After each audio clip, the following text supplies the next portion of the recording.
Muy bien, entonces ahí están ustedes viendo otra vez lo que es el Programa de aprendizaje, ajá. ley. Y entonces hablábamos nosotros que entrando nosotros a la actividad visual y de por qué nosotros, o sea, por qué el llamado a realizar videos, por qué el llamado a hacer explicaciones en audio y video, y tiene que ver precisamente pues, con esta pirámide.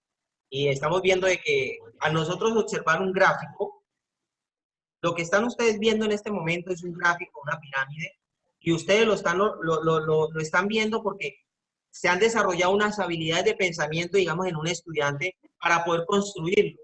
Tiene que ver con la secuenciación, es una habilidad de pensamiento, jerarquización, es otra habilidad de pensamiento, y es saber organizarlo. Si nosotros lo vemos como de esta forma, visual, hay más aprendizaje que ni siquiera nosotros tener un texto ahí en puros párrafos. Porque muchas veces el estudiante ve esto mismo en 20 líneas de texto y eso le da pereza leerlo. Pero usted coge y se lo organiza en un gráfico y es más fácil, claro, mucho más fácil para poderlo interpretar. Por eso es que los gráficos dejan un 20% de aprendizaje, pero si vamos más allá, y es lo que ustedes están observando en este momento, de que usted ve y escucha. Aparte que usted está viendo un gráfico, está escuchando a alguien que le está explicando ese gráfico, ya es un 30% porque hay una demostración acerca de eso. El aprendizaje va aumentando. Y ya nosotros pasamos el umbral y ya pasamos nosotros a la parte activa del cerebro. O sea, ya cuando nosotros ponemos al estudiante chispa, y lo podemos hacer desde la parte virtual. Y necesitamos generar nosotros foros de discusión. Vamos a empezar a admitir compañeros que ya se están sumando acá. Ok, ya aceptamos nosotros acá. Muy bien, entonces les decía que nosotros necesitamos generar foros de discusión con los compañeros. Puede ser en WhatsApp, por donde ustedes quieran, pero necesitamos que haya debate. ¿Para qué? Porque es que el debate genera aprendizaje. Recuerden que el aprendizaje es un proceso comunicativo. Y cuando hablamos de comunicación, hablamos de doble vía. Lo que yo estoy haciendo en este momento con ustedes es informar, porque ustedes están allá de forma pasiva. Si abriéramos nosotros los micrófonos para que nosotros generáramos un debate, entonces ahí habría comunicación y hay aprendizaje. Por eso es que en las aulas hay aprendizaje cuando nosotros generamos debate. Cuando nosotros le decimos a un estudiante, ¿y usted qué opina de lo que dijo Julianito? No, profe, así lo haya dicho bien, uno genera la controversia. ¿Será? Y entonces los estudiantes dudan y empieza uno a decir, no, yo creo que él tiene alguna equivocación. ¿Cuál? Y quien lo dijo, de una vez se argumenta. Esos debates generan aprendizaje. Y aquí yo se lo estoy mostrando a ustedes con esta pirámide del aprendizaje de Edgar Dale. Ustedes lo pueden buscar en internet y ahí va a explicarle a ustedes cada una de estas a fondo. Mire que cuando nosotros decimos que pasamos el umbral hacia la parte activa, vemos nosotros algo que dice decir y discutir. Eso genera 50% de aprendizaje. Es cuando nosotros tenemos conversaciones o cuando tenemos debates entre pares. Ustedes lo saben de que un estudiante aprende más cuando debate con otro compañero, o sea, otro par, que cuando se empieza a debatir con el docente. Los estudiantes se cohíben. Por más información y más piloso que sea el estudiante no va a debatir igual contra usted que contra un compañero. Entonces, ¿cuál es la estrategia? No lo pongamos a debatir contra nosotros porque el chico se va a apacar. Él va a decir, no, yo aquí tengo las de perder. El profesor se las sabe todas. Ya, y muchas veces uno, por ahí, algunas cositas. Mire que pasamos nosotros al hacer. Y es lo que quería llegar yo. Cuando yo les decía a ustedes que nosotros en estos momentos necesitamos evaluar esto, el hacer.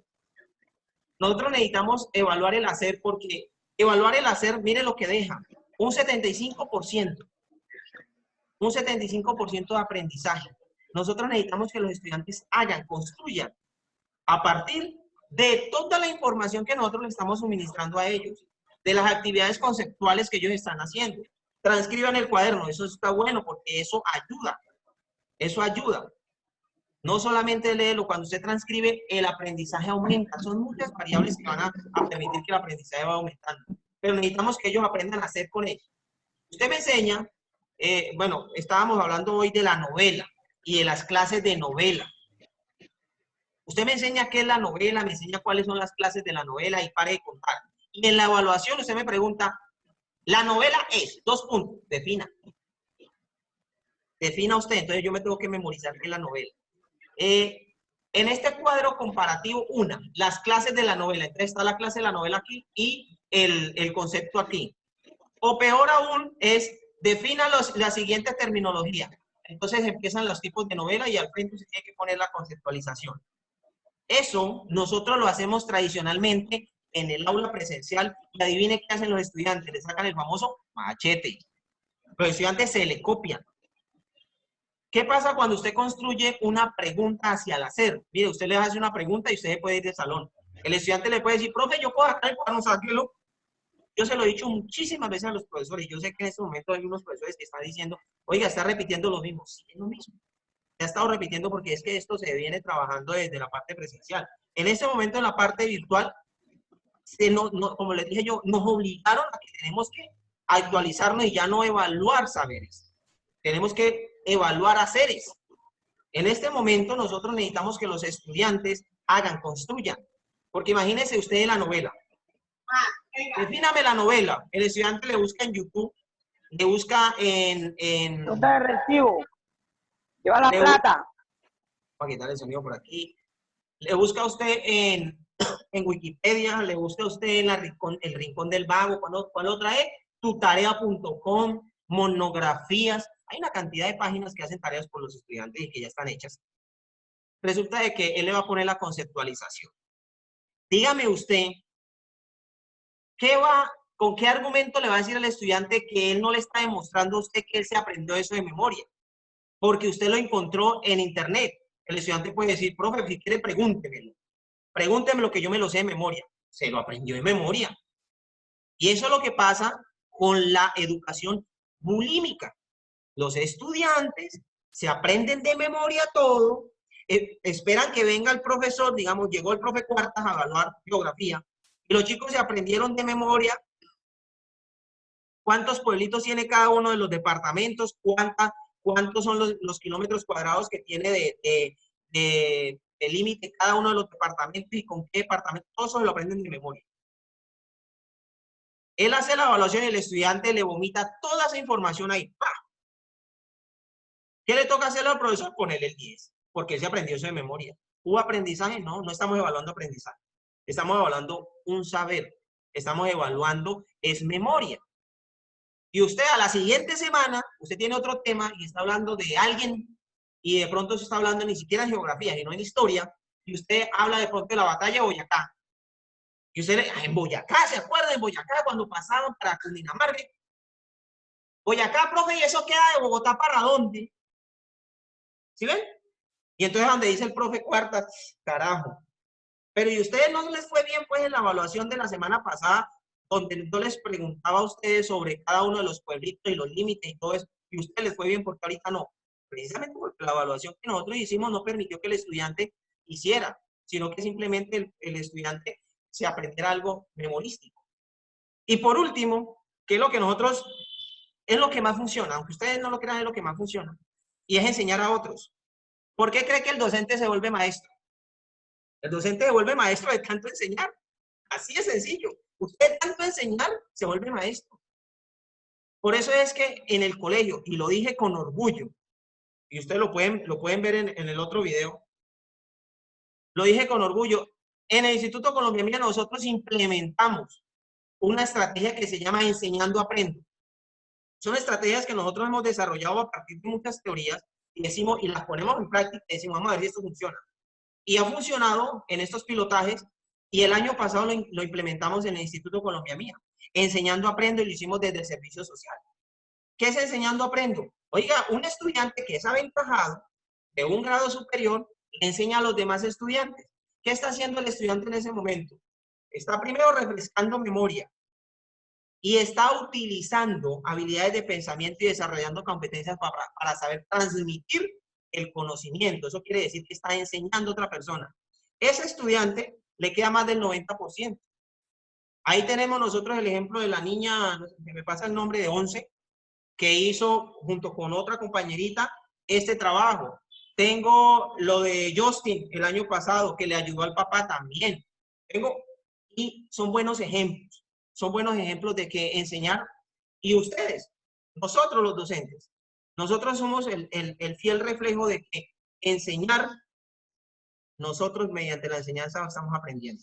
Y a nosotros nos queda más del 90%. Yo sé que la primera vez, no sé si a ustedes les pasó, y les dijeron a usted, es que a usted le toca dar tal asignatura, y usted, carajo, yo nunca en la vida la he dado. Pero yo me le mido.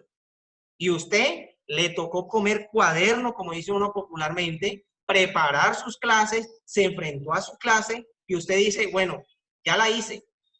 Si usted tiene la oportunidad de dar esa misma clase en otro grado, a medida que usted va avanzando, usted se va perfeccionando. Al siguiente año, a usted le hablan de la misma asignatura y de los temas, y usted dice, ya la tengo.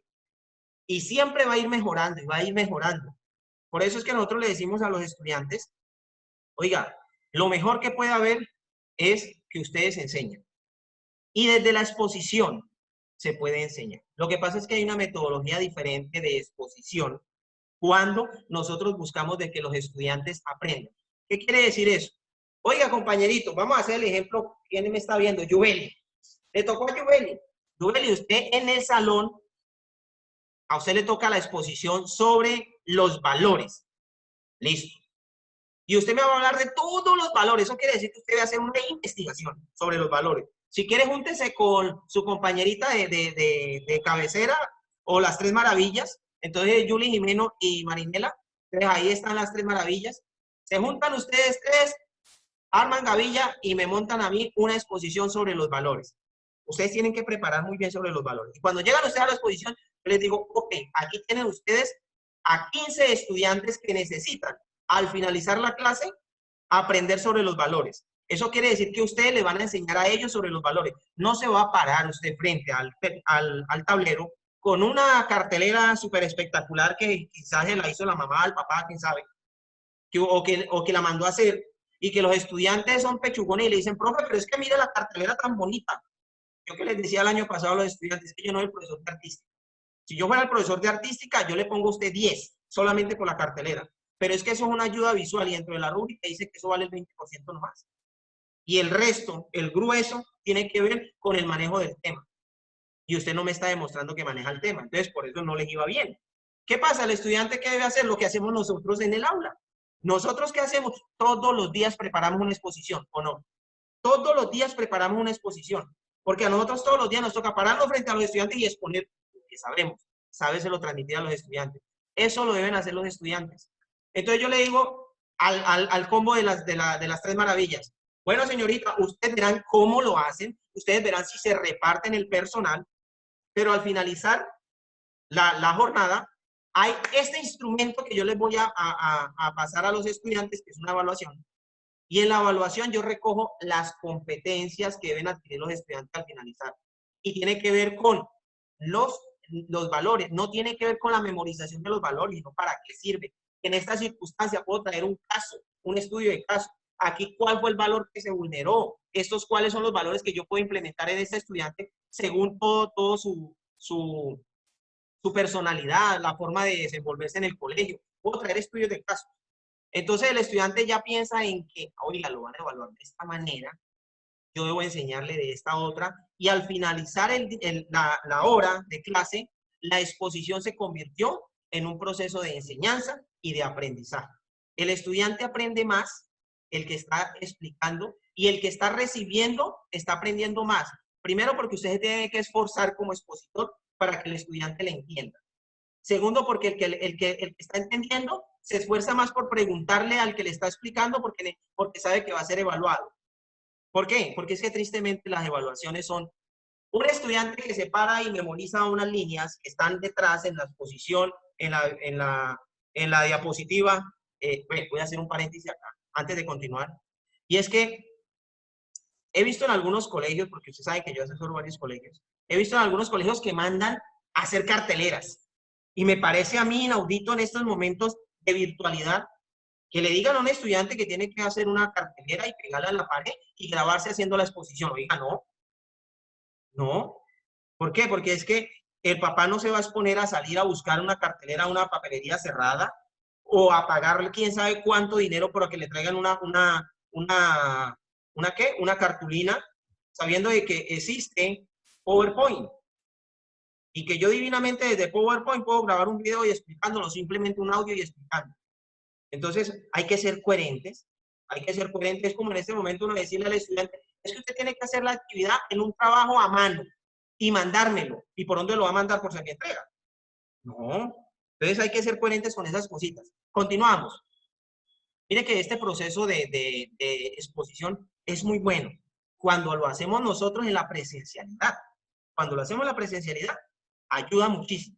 En esta virtualidad, nosotros necesitamos, pues, la metacognición de parte del estudiante, ¿vale? Porque para llevar al estudiante a que nos ayude como monitores, a que nos ayude para transmitir la información a otros compañeros, es complicado y más sabiendo el contexto en el que nos desenvolvemos nosotros, donde ni siquiera hay respeto. Y yo se los digo porque es que he tenido videollamadas con estudiantes del colegio, con los de grado 11, y ni siquiera con uno ahí. Me toca quitarles audio, quitarles video, quitarles todo, porque es que ellos no se respetan entre ellos, ¿ya? Son vulgares, envían una cantidad de cosas. Ustedes los conocen, entonces es complicadito. Bueno, toda esta carreta es para entender por qué es que nosotros invitamos a los docentes a que hagan las cosas diferentes. En este caso, los docentes en Colombianía, ustedes saben que nosotros iniciamos un proceso en 2018 y que si usted de pronto tiene alguna fotografía por allá escondida, usted puede irse después de este webinar y decir, oiga, sí, esa es la misma presentación. En el 2018 el profe nos lo decía. ¿Y por qué estamos en 2020 y no lo hemos implementado? Es la pregunta. Ok. Esto rápidamente yo se los voy a socializar aquí porque está explicado a fondo en el video que yo les voy a enviar, el link en el video que yo les voy a enviar y tiene que ver con las habilidades de pensamiento que necesita desarrollar un estudiante. Las habilidades de pensamiento son muy importantes, compañeros docentes. Antes que cualquier evaluación, cualquier aprendizaje que ustedes quieran generar en un estudiante, ustedes necesitan que el estudiante desarrolle habilidades de pensamiento, porque es que las habilidades de pensamiento son las que le permiten al cerebro desarrollar capacidades para poder apuntar a competencias, para que usted pueda decir que un estudiante es piloso, que la coge rápido, que yo no entiendo por qué este estudiante ni siquiera copia y siempre le va bien. Es un estudiante que muchas veces uno lo ve que ni siquiera me presta atención, pero le va bien. Pues resulta de que él intrínsecamente, así como los futbolistas que nacen con el don que le llama a uno, hay personas que nacen con el don. ¿Y ese don qué quiere decir? Ese don los lleva a que aprendan rápido.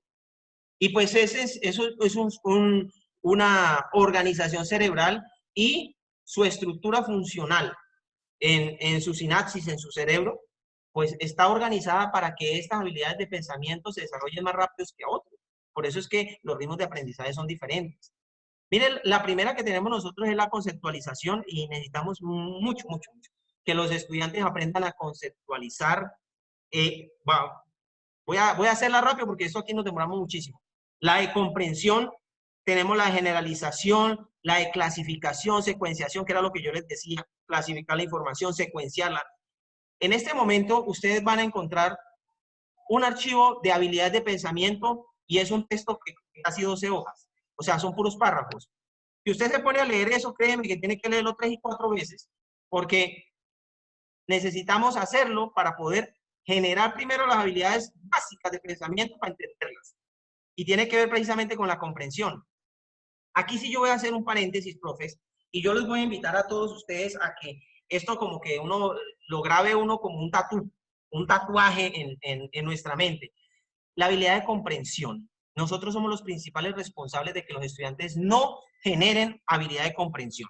La habilidad de comprensión tiene que ver y recoge lo que es el desarrollo de una competencia universal, o sea, una competencia gigante que se llama analizar. El problema, recuerden que es analiza, interpreta, argumenta y propone. Ya, nosotros necesitamos analizar. Y yo sé que hay muchos de nosotros que escribimos unas instrucciones que se las enviamos, y en estos momentos más, se las enviamos a los padres de familia, se las enviamos a los estudiantes de bachillerato. Y los estudiantes de bachillerato que nos dicen, profe, ¿qué hay que hacer? Y nosotros pensamos por ellos O sea, nosotros evitamos o coartamos que ellos desarrollen la habilidad de comprensión cuando cogemos y le decimos, ah, pues que lo que usted tiene que hacer es esto, esto, esto. No, no, no, no. Un momentito. Por eso que nosotros hicimos la presentación la semana pasada, explicándole todo esto a los estudiantes para que entendieran por qué. No era que nosotros fuéramos groseros, sino que nosotros le decíamos, ¿qué es lo que tiene que hacer usted? Profe, es que yo ya leí las instrucciones y no entendí. ¿Sabe qué debe hacer usted? Lea pausadamente, interprete, analice, para que después usted pueda generar la actividad. Profe, pero por eso, dígame, ¿qué tengo que hacer? Leer pausadamente, interpretar y analizarla. O sea que no me va a decir, no, es que yo no le voy a decir porque es que yo necesito que usted desarrolle la habilidad del análisis, de la interpretación. Mire, yo se lo digo porque tenemos estudiantes de grado 11 en pre-IFES. Y son estudiantes de grado 11 de Colombia mía, y no solamente de Colombia mía, pues de otras instituciones también, que usted les dice, bueno, vamos a hacer tal cosa, y después le preguntan a uno, profe, ¿qué es lo que hay que hacer? Ay, Dios mío, ¿cómo que qué es lo que hay que hacer? Por Dios, sigue instrucciones. Pero es que los chicos no tienen la culpa. Lo mismo que otros estudiantes nos decían, profe, es que nosotros no conceptualizamos. ¿Cómo así que no conceptualizan? No, porque es que nosotros le preguntamos a un profesor, profe, ¿qué significa tal cosa? Y el profe no la vomita. El profe de una vez nos dice qué es lo que significa eso. Eso quiere decir que no tengo necesidad de buscar en un diccionario, nunca me generaron la necesidad de buscar en un diccionario. Entonces esto es muy importante aquí y tenemos que empezar con los chicos desde pequeños. Un estudiante que, profe, por eso es muy importante que los estudiantes tengan un libro de glosario o un libro de palabras, un libro un diccionario personal, que es un cuadernito, donde vayan anotando todas las palabras raras que van diciendo los profesores todos los días. Profe, ¿qué significa tal cosa? Si es la necesidad, ¿qué tienen los estudiantes? Nosotros les pedimos todos los años al estudiante un diccionario y adivinen, es que el diccionario es para el lenguaje, mentiras. ¿Sabe por qué? Porque yo le digo a ustedes, todas las asignaturas en el colegio se enseñan en español. Entonces, el diccionario no es para lenguaje. El diccionario es para el aprendizaje. Yo estoy en matemática y necesito el diccionario, sí. Ay, ¿cómo así? ¿Eso no es para lenguaje? No, yo lo necesito, porque es que yo necesito que el estudiante aprenda a conceptualizar. Mire, a mí me ha pasado con algunos docentes, y yo sé que con ustedes también me ha pasado, yo creo que lo recuerden. Cuando uno le dice fortalecer. Profes, conceptualíceme fortalecer. Ah, profe, eso es como cuando yo voy, ya cuando usted empezó a decirme eso es como cuando. Usted no está conceptualizando, usted está ejemplificando. Son dos cosas muy diferentes. Una cosa es conceptualizar y otra es ejemplificar. Yo no estoy diciendo un ejemplo de la palabra, yo estoy diciendo conceptualice. ¿Qué significa? Entonces, eso necesitamos desarrollársela a los estudiantes. Ok, mire que tenemos nosotros comparación y contrastación, análisis, síntesis, abstracción, resolución de problemas y toma de decisiones. Todo esto lo van a ver ustedes en el otro video explicado paso a paso, porque yo necesito que nosotros entremos en algo particular y tiene que ver con la evaluación, ¿ok? Nosotros llegamos aquí a la evaluación. Entonces, ya entramos nosotros en la evaluación, tenemos profes que se salieron, no sé si ojalá y vuelvan, y si no, pues que miren el video. Aquí tenemos evaluación en acción. Miren lo que tenemos que realizar. Vamos a analizar una estructura curricular. ¿Ustedes saben cuál es la estructura curricular? Ustedes saben, ustedes fueron constructores de mallas curriculares. Vamos a establecer cuáles serían los ámbitos conceptuales que debería saber el estudiante. Esto tiene que ver precisamente con los temas que nosotros le damos a los estudiantes. Vamos a diseñar pues los instrumentos de evaluación. En este momento vamos a diseñarlos y vamos a redactar una pregunta. O sea, vamos a aprender a evaluar. ¿Listo? Y vamos a aprender a evaluar con una metodología diferente a la que hemos utilizado. Quizás ustedes la están utilizando y fantástico por ese lado, porque van a estar aventajados. Entonces tenemos aquí algo importante. ¿Eso qué es? Esto es matemáticas. Me preocupa que no tengo más profesores por acá. Vamos a ver, ¿quiénes más están por acá? Está Yubeli, Susana, Lurieli, Letzi. Bueno, ¿qué le pasaría a Astrid? Ah, no, aquí está Astrid. Ah, ok. Pensé que había perdido. Ok, entonces, miren, ¿qué tienen ustedes ahí? Ustedes tienen ahí una estructura curricular. Eso es una malla curricular. De grado tercero, Adivinen de qué área es. Matemáticas. Matemática porque tengo pensamientos. Recuerden que matemática trabaja por pensamientos, trabaja 5 pensamientos. Y que cada uno de estos pensamientos se agrupan para formar lo que son las asignaturas que tenemos nosotros. Entonces, tenemos el pensamiento numérico y sistemas numéricos, y sistema de números, tenemos el pensamiento variacional, sistemas algebraicos. Esos entonces funcionan para generar lo que es la aritmética hasta séptimo, lo que es el álgebra hasta noveno, y lo que es trigo y cálculo 10 y 11. Y pues tenemos nosotros la parte del pensamiento geométrico y se nos va a acabar también otra vez. Tenemos 10 minutos para terminar esta partecita. Y vuelvo y les envío otra vez la invitación, por eso no se preocupen. Entonces, la evaluación, ¿qué debe apuntar? Esto que se llaman procesos de pensamiento salen de los estándares básicos de competencia. Muy importante para la primaria hasta el bachillerato. En este caso, hacer la cuña para el profe Daver, que no está en la videoconferencia. Pero igual los instrumentos se van a verificar. Eso quiere decir que ustedes deben construirlos, ustedes deben enviármelos para darles el visto bueno para poder ser aplicados. ¿Ya? En ese conducto regular, nosotros vamos a aprender a construir ítems, ¿vale? Que no porque es que yo sé evaluar y se evalúa de esta forma.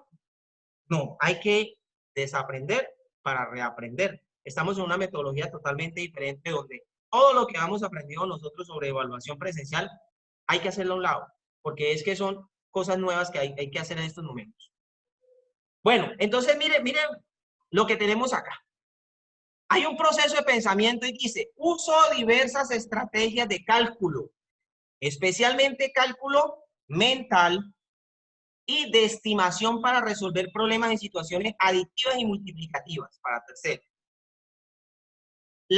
El aprendizaje estructurante es el DBA, el aprendizaje, el del numerito. Y la evidencia de aprendizaje es la que está bajito del DBA. ¿Qué dice el aprendizaje estructurante? Dice, propone, desarrolla y justifica estrategias para hacer estimaciones y cálculos con operaciones básicas en la solución de problemas. Profes, aquí viene la invitación. Aquí viene la invitación para todos ustedes. Estamos hablando de matemática y no se preocupen que vamos a pasar por todas. Resulta de que el aprendizaje me dice propone, desarrolla y justifica. Eso quiere decir que en mi instrumento de evaluación yo debo indagar porque el estudiante me proponga, me desarrolle y me justifique estrategias que él autónomamente debe construir para generar estimaciones y cálculos sobre operaciones básicas en la solución de problemas. ¿Qué voy a evaluar yo en la solución de problemas? ¿Qué dice ahí? Situaciones aditivas y multiplicativas, o sea, suma y resta. Yo debo construir un problema, caso cotidiano, donde el estudiante me tenga a mí que proponer que él desarrolle y después que me justifique por qué hizo todo eso para solucionar un problema de la vida cotidiana con suma y con resta. Usted hace una pregunta de ese tipo y usted se puede salir del salón si era presencial y en este caso usted se puede dar la libertad. Profe, no coma que me hace dar hambre. Y usted en estos momentos se puede quedar tranquilo en su casa sabiendo de que el estudiante le debe justificar, le debe proponer desarrollar y no se tiene que copiar. No es, hágame 50 sumas y 70 multiplicaciones. Y si usted sabe hacer esas 50 sumas y 70 multiplicaciones, yo le pongo 10. Mire, eso se lo hace el papá así, vea, rapidísimo. ¿Ya? O cogen y lo hacen en una calculadora así rapidísimo, facilísimo. Hay una aplicación que se llama Max, que usted coge simplemente y pone los números y pone el celular hacia el frente y él le hace hasta el procedimiento. Entonces, nosotros necesitamos reinventarnos. Y esta reinversión, imagínense, salió con los estándares. ¿Cuántos años llevamos nosotros escuchando hablar del saber hacer? ¿Cuántos? Toda la vida. Siempre hemos escuchado hablar del saber hacer. Y a partir del 2009, con el 1290, nos mudamos para el saber hacer. Y nos decían, es que hay que evaluarle competencia al estudiante, competencia al estudiante. Y todo el mundo afincábamos y decíamos, sí, hay que evaluar competencia al estudiante. Pero aquí hay algo. Yo debo enseñarle competencias al estudiante. O sea que mi preparación de clase debe ser por competencias, apuntar a las competencias para que cuando yo vaya a evaluar por competencias, el estudiante no tenga choques. Ejemplo, usted debe enseñarle al estudiante a preparar pizza de pepperoni para que la evaluación sea cómo hacer una pizza de pepperoni. Pero ¿qué hacemos mucho? Le enseñamos al estudiante cómo hacer frichi. Y la evaluación es cómo hacer una pizza de pepperoni. Pues, hay una cosa que no concuerda. El chico de una vez dice, ¿cómo? ¿Por qué? Porque es que la evaluación tradicional, yo la decía con unos docentes y a algunos les daba risa. Y es, yo al estudiante en el aula le enseño multiplicar por 2 cifras. Y en la evaluación lo pongo a multiplicar por 5 cifras. Para yo asegurarme de rajarlo. Porque es que eso es algo que es innato en algunos profesores. Estoy hablando de un ejemplo particular en matemáticas, puede ser cualquiera. ¿Y qué pasa? Que usted tiene doble trabajo porque usted debe retroalimentar esa evaluación y después nivelar al estudiante. Eso quiere decir que usted tiene que hacer un trabajo extra para llevar al estudiante al aprendizaje estatalizado que usted se propuso. Entonces, ¿para qué trabajamos doble? Oiga, si usted le enseñó al estudiante solamente multiplicar por 2 cifras, dejó unas tareas por 5 cifras, pero usted nunca las corrigió, nunca le explicó, nunca le retroalimentó, o sea que el estudiante no sabe si le quedó bien, si era así o si no era así. ¿Por qué lo va a evaluar por 5 cifras? O sea, hay que ser coherentes en esas cosas. Mire la evidencia de aprendizajes compañeros de matemáticas. Dice, argumenta. Para argumentar hay que pasar primero por analizar e interpretar, ¿cierto? Argumenta cuáles atributos de los objetos pueden ser medidos mediante la comparación directa con una unidad y cuáles pueden ser calculados con alguna operación entre números. Una unidad puede ser una cuarta. Y yo puedo decir, es que este palo, el palo de la escoba tiene 7 cuartas y cada cuarta tiene 25 centímetros. Entonces, yo coloco 25 y lo multiplico por 7.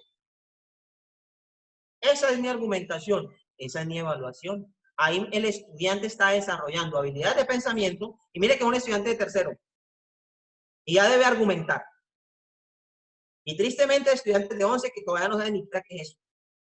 Y eso debe empezarse desde allá, desde preescolar. Aprender siempre, recuerdan a los profes de preescolar, el qué, el para qué, el cómo, el cuándo, el dónde. Todo, siempre. El niño le hizo tal cosa. Papi, ¿para qué lo hiciste? Porque tú me lo pusiste. ¿Y por qué lo hiciste? ¿Y cómo lo hiciste? ¿Y dónde lo vas a hacer? Y todo eso hay que preguntárselo al niño. Y él empieza a hacerse huella cerebral sobre todas esas preguntas. Porque es que, ¿por qué necesitamos hacerlas? Porque es que para generar habilidades de análisis nosotros necesitamos hacernos siempre esas preguntas. Cada vez que nos enseñan algo es ¿qué, para qué, cómo, cuándo, dónde, por qué? Todas esas preguntas. Cuando nosotros le tenemos respuesta a cada una de esas cosas, ya tenemos nosotros un punto de partida bastante amplio. Pero ustedes lo saben, los profesores de bachillerato, de que muchas veces nos estrellamos con la realidad y es que estamos enseñando contenido y no estamos desarrollando habilidades de pensamiento a los estudiantes y mucho menos pues estamos apuntándole para que ellos desarrollen competencias. Si nos saca a nosotros, no demora de sacar 1 minuto 44 para que nos cierre, vuelve y les envío otra vez la invitación, no se preocupen. Entonces, ¿cómo sería nosotros una pregunta? En este caso, disculpe, no la pregunta, sino el ámbito conceptual. ¿Por qué se deja de último el ámbito conceptual? Porque créeme que es lo que menos interesa en este momento. ¿Cómo así que es lo que menos interesa? Mire, usted debe apuntarle a la competencia y la competencia dice que debe argumentar cuáles atributos de los objetos pueden ser medidos mediante la comparación directa con una unidad y cuáles pueden ser calculados con algunas opiniones o operaciones entre números. Y varias evidencias de esas deben apuntar a que el estudiante proponga, desarrolle y justifique estrategias. Entonces, ¿usted qué debe enseñarle al estudiante? Es libertad del profesor. Por eso yo muchas veces le digo, profe, ¿usted verá qué le enseña al estudiante?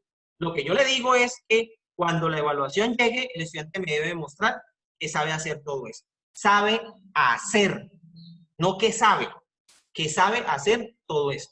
Entonces, Ya nos queda un minuto. Ahorita que continuemos, vamos a pasar a la siguiente diapositiva y vamos a trabajar entonces con la siguiente área que sería lenguaje. ¿Ok? Entonces ya nos queda a nosotros aquí ya es menos de un minuto. Y nos va a cerrar la presentación. Vamos a esperar aquí. Muy bien.